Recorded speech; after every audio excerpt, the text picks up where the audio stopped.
Hello everyone! In this video, I want to discuss acids and bases, specifically Arrhenius acids and bases, Bronsted-Lowry acids and bases, and Lewis acids and bases.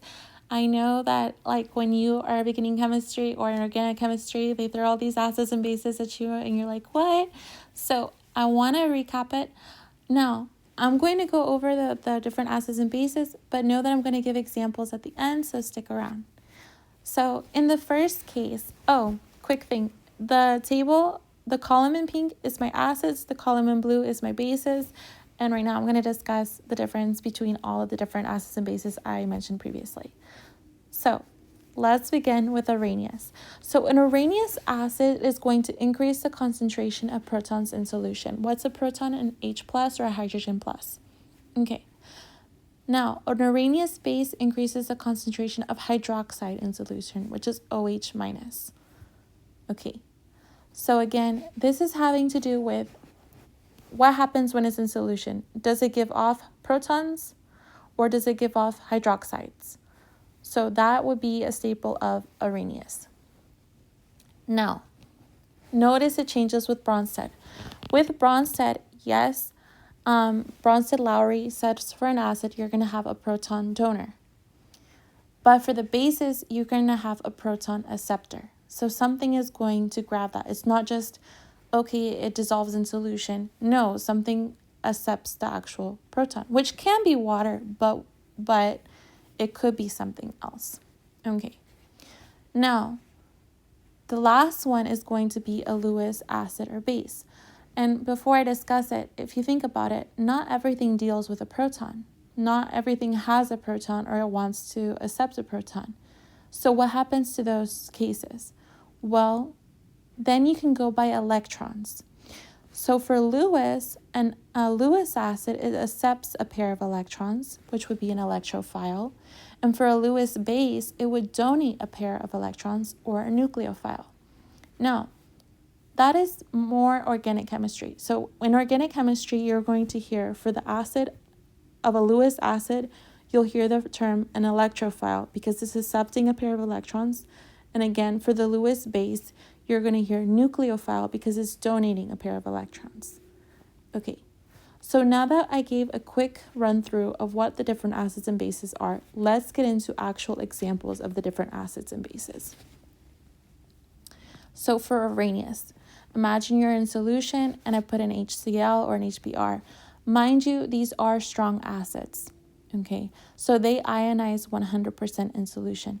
So you're going to have, again, if the HCl dissolves, it ionizes in solution, you're going to have H plus and Cl minus.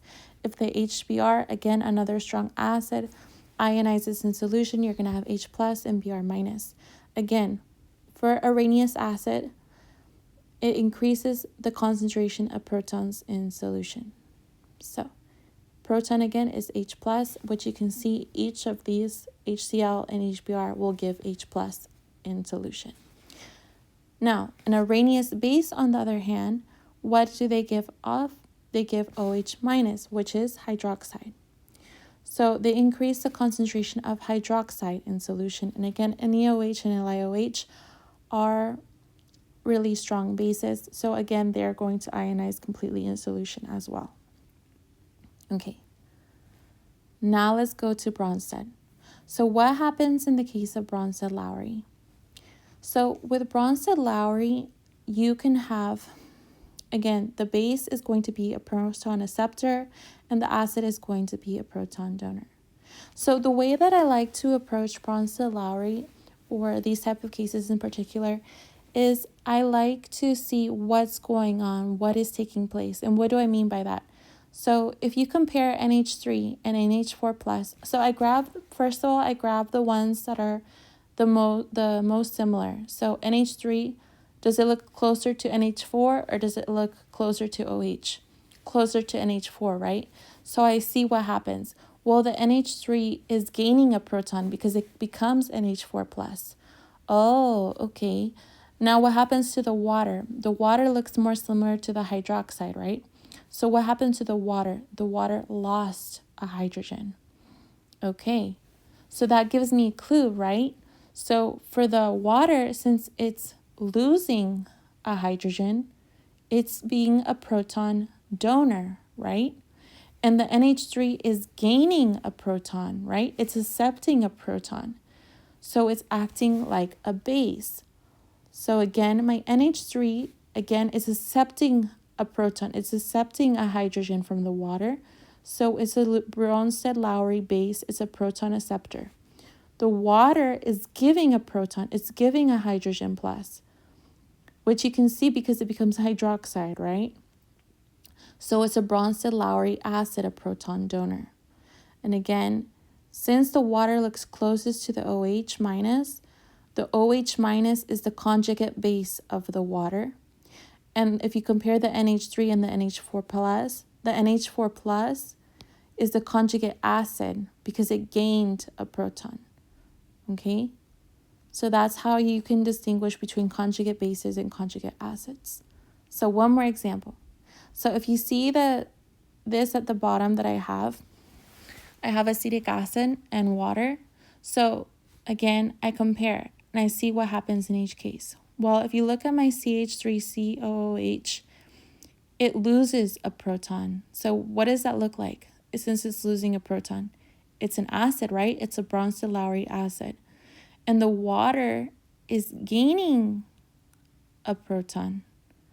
It's a proton acceptor. So it's going to be the base, the Bronsted-Lowry base. And again, when you compare the CH3COOH and the CH3COO minus, you see that the CH3COO minus lost a proton. So that's the conjugate base. The water accepted a proton and became hydronium. So the hydronium, or the H3O plus, for those that you don't know what hydronium is, we refer to H3O plus as hydronium, and that is going to be the conjugate acid. Now, let's discuss Lewis. For Lewis, what happens? If you notice this BF3 plus NH3, you notice that you don't really have a proton donor or proton acceptor, or what's going to happen here. So that's where Lewis comes into play. So where is the proton? You don't see one, right? So what happens is the NH3 has a pair of electrons that's going to go and attack the boron. The boron is accepting that pair of electrons. So when you have the reaction, this is what forms. Again, this is organic chemistry. And since the nitrogen donated a pair of electrons and it's acting as a nucleophile, it is the Lewis base. The boron accepting those electrons is going to be the Lewis acid, also known as the electrophile, because again, it's accepting a pair of electrons. Okay, so now we've covered all of them: Arrhenius, Bronsted, and Lewis. I hope you liked this video. If you did, please follow, like, share, comment, and let me know if there are other topics you want me to go over. And again, this content takes time to create, so please follow, like, share, and thanks again for watching.